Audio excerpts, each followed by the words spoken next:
जी अस्सलाम वालेकुम बेटा, मेरी आवाज़ आ रही है जी?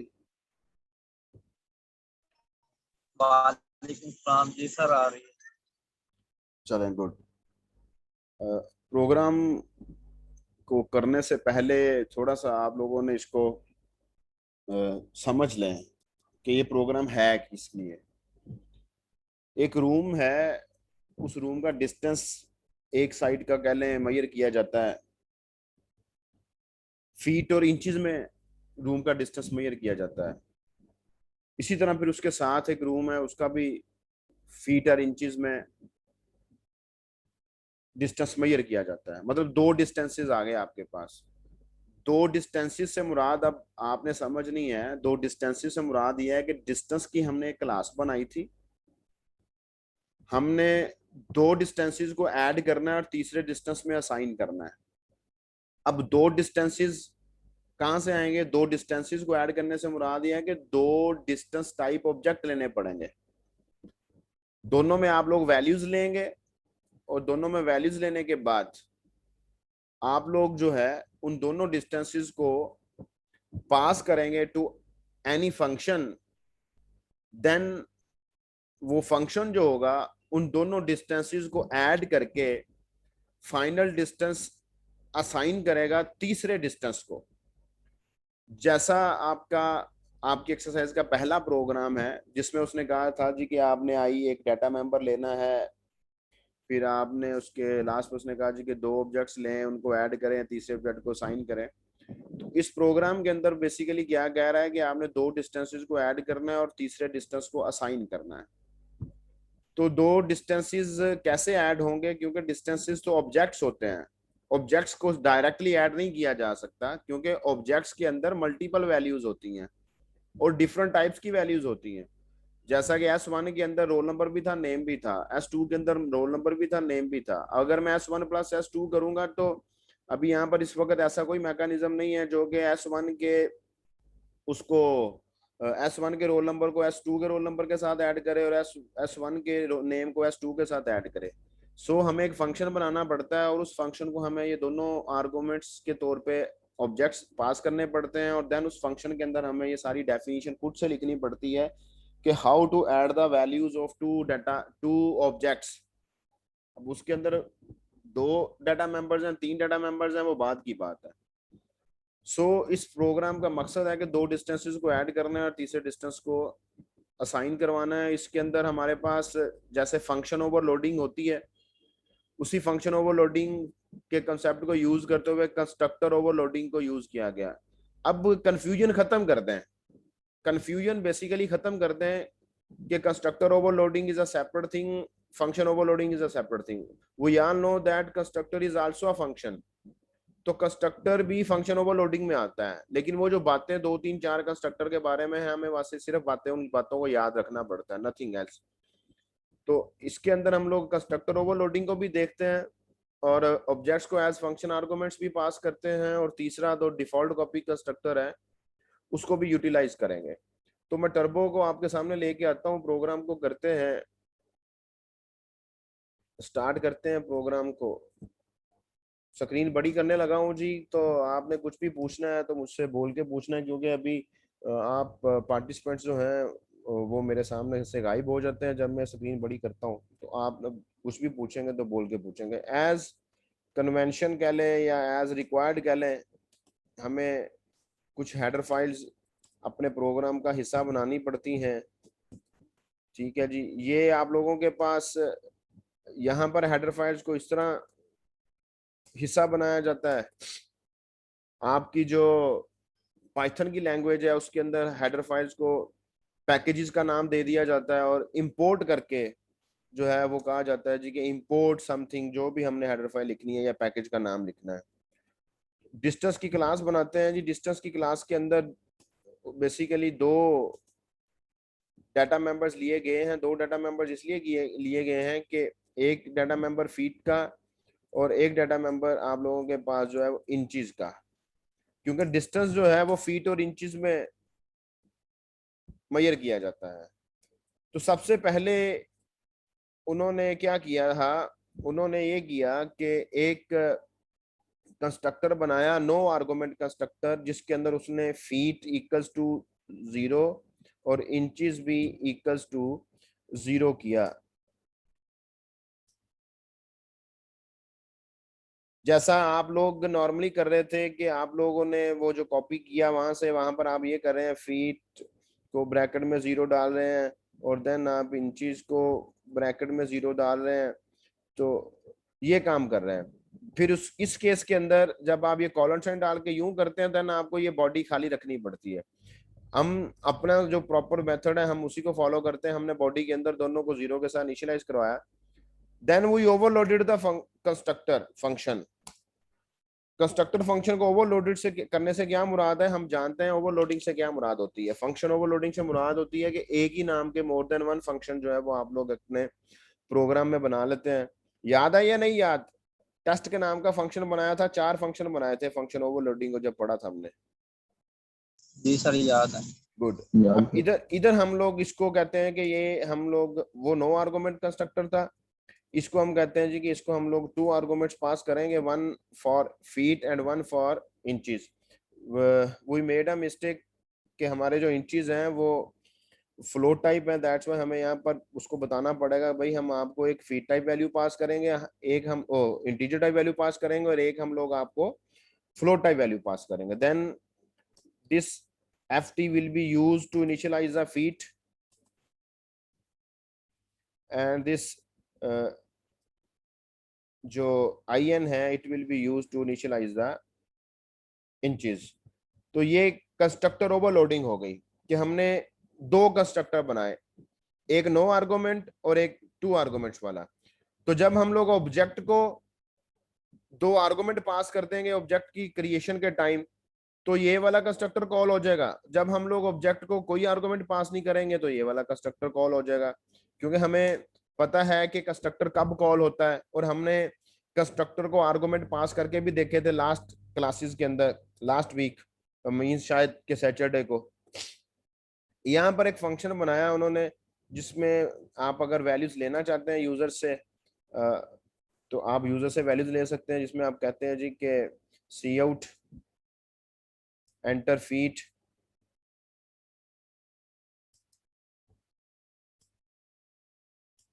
मैं इसके साथ ही सीन कर देता हूँ ताकि फिर स्पेस कम कंज्यूम होगी हमारी। तो ये फीट में वैल्यू चली जाएगी, सी आउट एंटर इंचेस,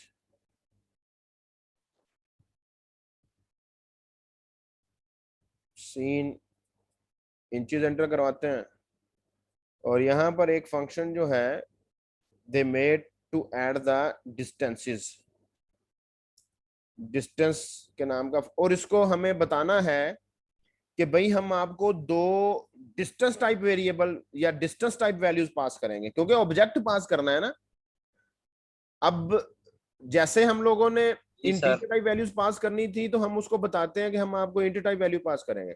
हमने उसको फ्लोट टाइप वैल्यू पास करनी थी तो हमने उसको बताया भाई हम आपको फ्लोट टाइप वैल्यू पास करेंगे।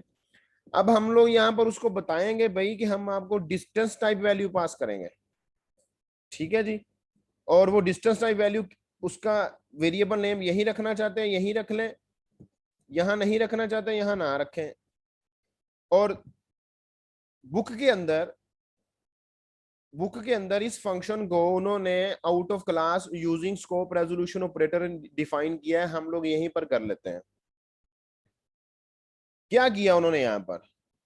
उन्होंने यहां पर किया है जी के जो इंचेस हैं, किसके इंचेस, D2 डॉट इंचेस, वो ऐड होंगे D3 डॉट इंचेस के साथ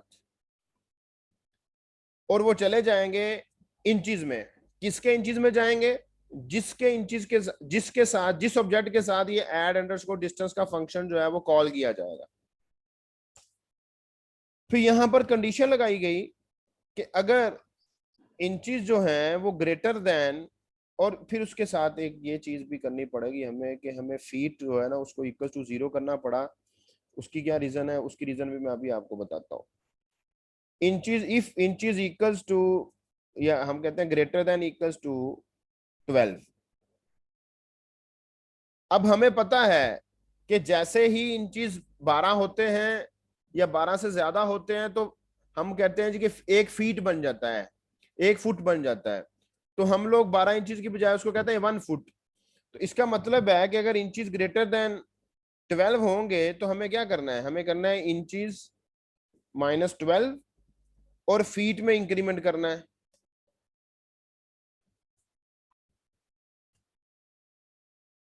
और फिर क्या फीट सर ये माइनस क्यों करेंगे? माइनस इसलिए करेंगे ना, अगर आपके पास 15 इंचज बन जाते हैं तो हम उसको पढ़ेंगे 1 फीट एंड 3 इंचज। फॉलो किया बात को? जी सर।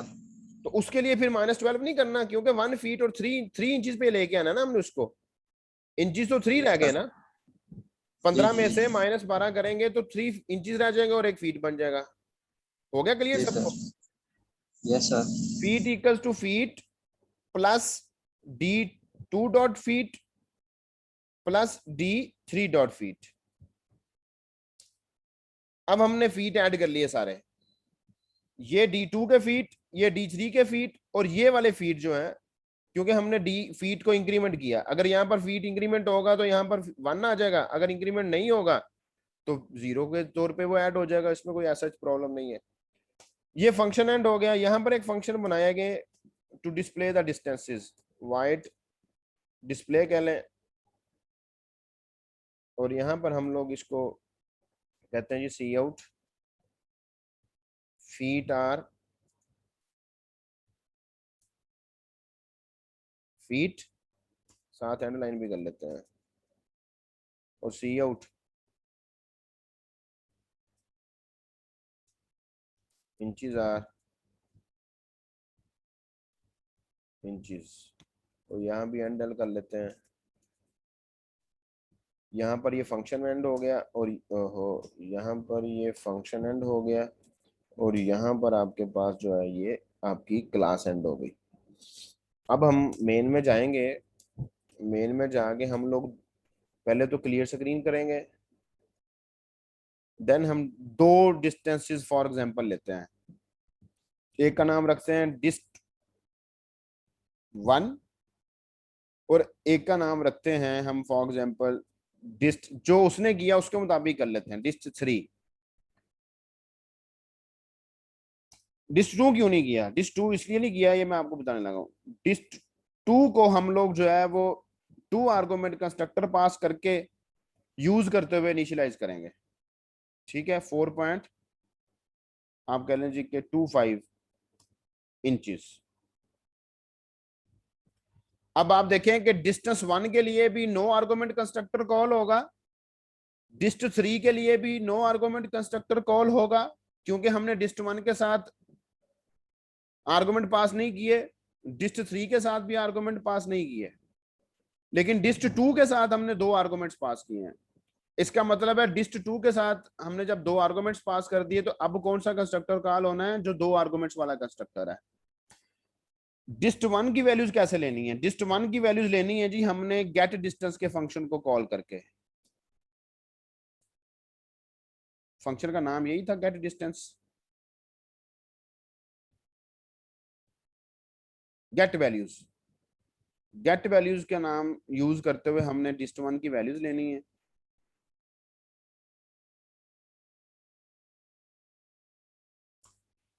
अब dist1 डॉट गेट, अब यहां देखें जरा, आप गेट वैल्यूज के फंक्शन में जाके देखें, गेट वैल्यूज के फंक्शन में देखें, हमने किसी फीट के साथ यहां पर लिखा है, हमने कहीं लिखा है कि dist1 के फीट dist2 के फीट, हमने कंस्ट्रक्टर के अंदर कहीं लिखा है dist1 के फीट dist2 के फीट? नहीं लिखा, क्योंकि फंक्शन कोई भी हो, चाहे वो नॉर्मल फंक्शन है चाहे वो आपका मेंबर कंस्ट्रक्टर है, फंक्शन कोई भी हो, वो फंक्शन उस ऑब्जेक्ट के लिए काम करेगा जिसके लिए वो कॉल किया गया है, जिसके साथ वो कॉल किया गया है। इसी तरह डिस्प्ले के फंक्शन में भी हमने नहीं लिखा कि किसके फीट और किसके इंचज, जिस ऑब्जेक्ट के साथ ये डिस्प्ले का फंक्शन कॉल होगा उसके फीट और इंचज ये डिस्प्ले करवा देगा।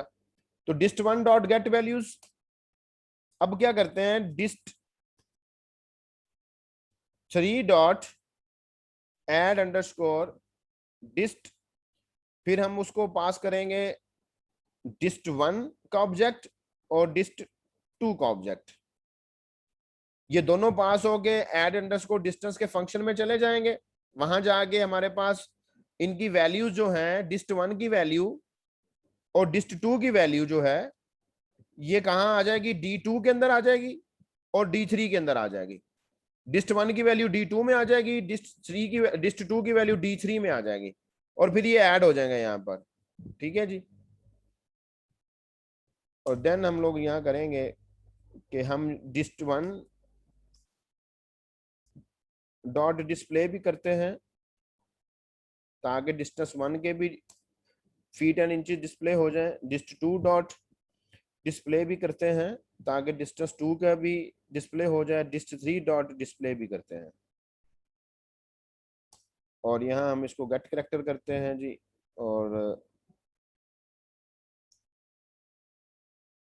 और यहाँ हम इसको मेन को बंद करते हैं। Now we run the function as a whole, then after that we will run it using F7। मैं कंट्रोल F9 प्रेस किया, एंटर फीट। ठीक है, अब आपको याद होना चाहिए, कोडिंग के अंदर मुझे याद है, मैंने गेट वैल्यूज का फंक्शन कॉल किया था dist1 के साथ। अब ये dist1 के लिए वैल्यूज मांगेगा मुझसे, आप लिख लें, अपने पास नोट कर लें, क्योंकि जब डिस्प्ले होनी है वैल्यूज, तो ये वाली वैल्यूज dist1 के लिए डिस्प्ले होनी चाहिए जो मैं देने जा रहा हूं। एंटर फीट, हम कहते हैं जी के 13 फीट। एंटर इंचेस, हम कहते हैं जी आप लोगों के पास 9 इंचेस। ठीक है, अब देखें dist1 जो है, dist1 के फीट और इंचेस नजर आ रहे हैं डिस्प्ले हुए स्क्रीन पे, जो जो अभी हमने दिए हैं वही आए हैं। बोल के बताएं जरा मुझे। Yes sir. dist2 सर आ रहे हैं। dist2 को हमने दो आर्गुमेंट्स पास किए थे। फीट के लिए 8 पास किया था और इंचेस के लिए 4.25 पास किया था, वो भी आपको नजर आ रहा है। अब आप देखें कि फीट और इंचेस ऐड होके भी आ रहे हैं, 22 फीट आ रहे हैं, 1.25 इंचेस आ रहे हैं। क्यों? dist1 के इंचेस और dist2 के इंचेस को जरा ऐड करें, 13.25 बन रहा है, और फीट को ऐड करें, 21 फीट बन रहे हैं। अब ऐसे तो नहीं हम कह सकते कि 21 फीट एंड 13.25 इंचेस, ये कह सकते हैं? हम ये नहीं कह सकते बेटा कि 21 फीट एंड 13.25 इंचेस, हम कहेंगे 22 फीट एंड 1.25 इंचेस, क्योंकि जैसे ही 12 इंचेस होते हैं एक फीट में इंक्रीमेंट हो जाता है। ठीक, अब मैं आपको इसको F7 के साथ रन करके दिखाता हूं, और I try to open output window in front of you, and then the watch window. और वॉच विंडो के अंदर हम लोग जो है have to watch, we have to watch, चलें हम वॉच करते हैं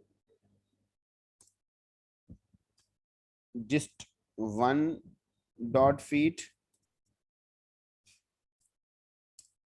dist2 dot dist1 dot inches, dist2 dot feet, dist2 dot inches, इन्हीं को हमने वॉच करना है ना। dist3 dot feet, dist3 dot inches, इन 6 को हमने वॉच करना है। ये कौन है जी जो लाइनें मारने लग गया है स्क्रीन के ऊपर? F7 के साथ मैं रन करने लगा हूं प्रोग्राम को, लाइन वाइज देखिएगा। मेन से स्टार्ट होगा प्रोग्राम, आउटपुट स्क्रीन क्लियर हो जाएगी using this clear screen function, output screen clear होगी। अब आप मुझे बताएं कि यहां से कंट्रोल कहां जाएगा। अगर मैं अब F7 प्रेस करूंगा तो इस स्टेटमेंट के बाद कंट्रोल को किधर जाना चाहिए?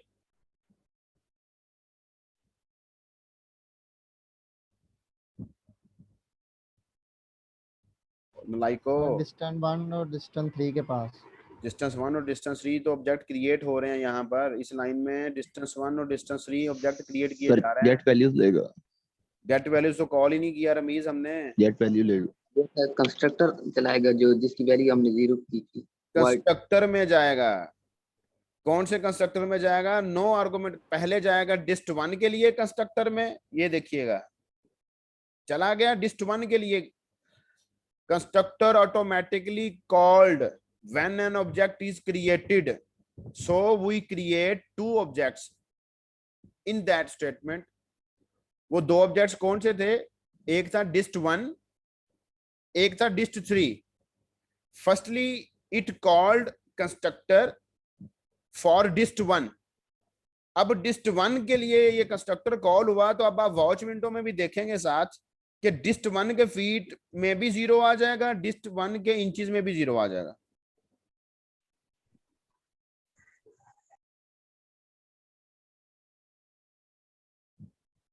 अब ये दोबारा से क्यों आया इधर? जी सर। अब ये दोबारा से डिस्ट 2 के लिए आया। सर ऑब्जेक्ट क्रिएट हुआ, ऑटोमेटिकली कॉल हो जाती है ना। जब ऑब्जेक्ट क्रिएट होता है ऑटोमेटिकली कंस्ट्रक्टर कॉल होता है, और नीचे वॉच विंडो में वैल्यूज देख लें। ठीक है जी, डिस्ट 1 के लिए ऑब्जेक्ट क्रिएट हुआ था, कंस्ट्रक्टर कॉल हुआ, डिस्ट 1 वॉच विंडो में देख लें। वॉच विंडो में आपके पास डिस्ट 1 का फीट और इंचेस भी 0, डिस्ट 3 के फीट और इंचेस भी 0। ठीक है, D2 के लिए हमने आर्गुमेंट्स पास किए हैं। D2 के लिए उस कंस्ट्रक्टर में जाएगा जहां पर 2 आर्गुमेंट्स हैं, आ गया वहां आगे डिस्ट 2 के फीट में वैल्यू देगा FT की, और डिस्ट 2 के इंचेस में वैल्यू देगा IN की। अभी देखिएगा वो वैल्यूज आ गई नीचे आपके पास, डिस्ट 2 के फीट में 8 और डिस्ट 2 के इंचेस में 4.25। वॉच विंडो में नजर आ रहा है ना सबको? जी सर। Good, very good. बस देखते जाना, काम नहीं करना हमने। अच्छा चलें नेक्स्ट। यहां पर डिस्ट 1 डॉट गेट वैल्यूज किया हुआ है। हमें कहा गया है कि डिस्टेंस 1 की वैल्यूज मांगो यूजर से। गेट वैल्यूज का फंक्शन कॉल किया किसके लिए? डिस्टेंस 1 के लिए। गेट वैल्यूज के फंक्शन में आ गया, गेट वैल्यूज के फंक्शन में आके वो मुझे कह रहा है भाई एंटर फीट। मैं फीट एंटर करता हूं। हमने कितने फीट एंटर किए थे? 13 फीट एंटर किए थे। 13। फिर वो मुझे कहता है जी के एंटर इंचेस। हमने कितने इंचेस एंटर किए थे? 9। वापस चला गया इस फंक्शन से।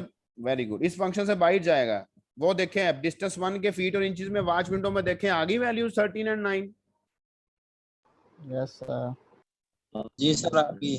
अब क्या? अब यहां से किधर जाएगा? अब यहां से ये ऐड डिस्टेंस के फंक्शन में जाएगा, और ऐड डिस्टेंस के फंक्शन में जाके वहां पर उसको एक ऑब्जेक्ट पास किया डिस्ट 1 का और एक ऑब्जेक्ट पास किया डिस्ट 2 का। ये दोनों वैल्यूज पास होके जाएंगी D2 और D3 में।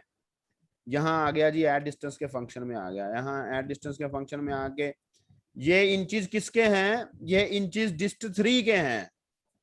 ठीक है, ये फीट किसके हैं? ये फीट इंच डिस्ट 3 के हैं। अपनी कंडीशन मार्क करेगा, उसको चेक करेगा, और एट द एंड अभी आप देखिएगा वो देखे नीचे डिस्ट 3 के फीट और इंचेस में क्या आउटपुट आ रही है। वॉच विंडो में देखें जरा। 22 feet 1.2 आना चाहिए था ना। जी चले अब डिस्टेंस 1 डॉट डिस्प्ले के लिए जाएगा। अब देखेंगे डिस्टेंस 1 के लिए डिस्प्ले का फंक्शन कॉल हुआ, डिस्टेंस 1 के फीट और इंचेस डिस्प्ले हो जाएंगे। वो साथ साथ आउटपुट विंडो में देखते जाएं। डिस्टेंस 2 के लिए आप लोगों के पास डिस्प्ले का फंक्शन कॉल होगा, डिस्टेंस 2 के फीट और इंचेस डिस्प्ले हो जाएंगे। वो साथ साथ वॉच विंडो में देखते जाएं। डिस्टेंस 3 के लिए डिस्प्ले का फंक्शन कॉल हुआ तो डिस्टेंस 3 के फीट और इंचेस डिस्प्ले हो रहे हैं। तो मेरे ख्याल से आज आपके पास वो वाला जो कंफ्यूजन है कि किसका फीट और किसके इंचेस, किसका रोल नंबर, किसका नेम, किसका आई, किसका नहीं आई, ये सारी चीजें हमें क्लियर हो जानी चाहिए कि फंक्शन जो है जिस ऑब्जेक्ट के साथ कॉल किया जाता है उस ऑब्जेक्ट के डाटा मेंबर्स के साथ डील करता है, उस ऑब्जेक्ट के साथ डील करता है। अगर तो हम मेंशन कर देते हैं उसके अंदर के फलाने का आई है या फलाने का फीट है, फलाने का इंचेस है, तो यहाँ पर हमारे पास वो बात और है। जैसा कि यहाँ पर अगर हम लोग देखें ऐड डिस्टेंस के फंक्शन के अंदर हमने बताया कि भाई ये वाले जो इंचेस हैं ये D2 के हैं। हमने बताया भाई कि ये वाले जो इंचेस हैं D3 के हैं। जहां हमने नहीं बताया वहां हमारे पास जो है ये इंचेस और फीट किसके हैं, जिसके साथ ये फंक्शन कॉल किया गया है। जिसके साथ ये फंक्शन कॉल किया गया। अब यहाँ पर D2 और D3 were D2 and D3 were part of this function. ये नहीं है कि D2 और D3 इस फंक्शन का पार्ट ही ना हो और हम लोग बताना शुरू कर देंगे D2 के फीट एंड D3 के फीट और D2 के इंचीज या D3 के इंचीज। ऐसा नहीं हो सकता। हमें पता है कि एक वेरिएबल का स्कोप जो है उस फंक्शन के लिए होता है जिस फंक्शन के अंदर वो डिक्लेयर किया जाता है। एक वेरिएबल नॉर्मल प्रोग्रामिंग के अंदर एक वेरिएबल जो है वो अगर एक फंक्शन के लिए डिक्लेयर किया गया तो ही यूज किया जा सकता है, अदरवाइज यूज नहीं किया जा सकता। ये तो आप लोगों के पास कंस्ट्रक्टर ओवरलोडिंग भी आ गई और आप लोगों के पास जो है हमारे पास ये भी आ गया कि हमने ऑब्जेक्ट्स को पास किया और दूसरा हमने अब हमारे पास डिफॉल्ट कॉपी कंस्ट्रक्टर है। Default copy constructor very simple concept है जी। जस्ट लाइक मैं यहाँ पर अभी एक आपके सामने मेन के अंदर एक लेता हूँ, एक ऑब्जेक्ट डिक्लेयर करता हूँ डिस्टेंस dist4, ठीक है। अब मैं अगर यहाँ पर ये करूंगा ना dist4 इक्वल्स टू dist3, तो ये डिफॉल्ट कॉपी कंस्ट्रक्टर है। Default copy constructor automatically call होता है, ऑटोमेटिकली बैकएंड पे एग्जिस्ट करता है। वो बैकएंड पे एग्जिस्ट करने से मुराद ये कांसेप्ट जो है डिफॉल्ट कॉपी कंस्ट्रक्टर क्या करेगा, dist3 के फीट को उठाएगा, dist4 को फीट को दे देगा, dist3 के इंचेस को उठाएगा, dist4 के इंचेस को दे देगा। तो अगर मैं यहाँ पर dist4 डॉट डिस्प्ले करूंगा तो आप देखेंगे कि उसकी वैल्यूज वही आएंगी जो कि dist3 की थी। डिफॉल्ट कॉपी कंस्ट्रक्टर कॉपी कर देगा, ठीक है जी। Control F9। हम वैल्यूज देते हैं, जी यहाँ पर 15 फीट और इंचेस दे देते हैं 6। और ये देखें कि आपके पास अब 4 डिस्टेंसेस की वैल्यूज डिस्प्ले हो रही हैं और लास्ट पे जो 2 फीट और इंचेस हैं वो दोनों सेम है, क्योंकि हमने डिस्टेंस 4 को डिस्टेंस 3 की वैल्यूज असाइन की थी। तो वो आप लोगों के पास फिर हमने उनको डिस्प्ले भी करवा लिया, तो वो आप लोगों के सामने। अब देखें आपके पास फीट 1 और डिस्टेंस 1 और डिस्टेंस 2 के जो फीट हैं वो ऐड होके 23 फीट बने और इंचीज जो है वो 10.25 बन गए। अब इंचीज जो है वो 12 से ग्रेटर नहीं गए, 12 के इक्वल नहीं गए, तो उनमें जाहिर सी बात है हमें -12 करने की जरूरत ही नहीं है।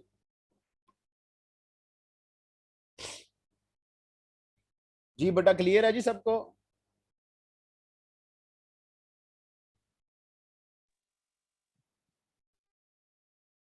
कोई क्वेश्चन है बेटा तो पूछना शाबाश किसी को इसमें से। मेरे ख्याल से इसमें कोई अब आपको प्रॉब्लम नहीं रहना चाहिए। हमने इसको डिटेल में डिस्कस किया है और आपके कहने पे, आपकी फरमाइश में हमने इसको करके भी देख लिया है। और ये नहीं कि सिर्फ हमने करके देखा, हमने पूरी ट्राई की है टू अंडरस्टैंड दिस वन। जी बोलें, कोई क्वेश्चन नहीं है जी? कुछ तो बोलें। No sir. चलें नेक्स्ट मूव करते नो हैं। सर। नेक्स्ट हम लोग देखते हैं जी कि नेक्स्ट इसके आगे क्या चीज़ है।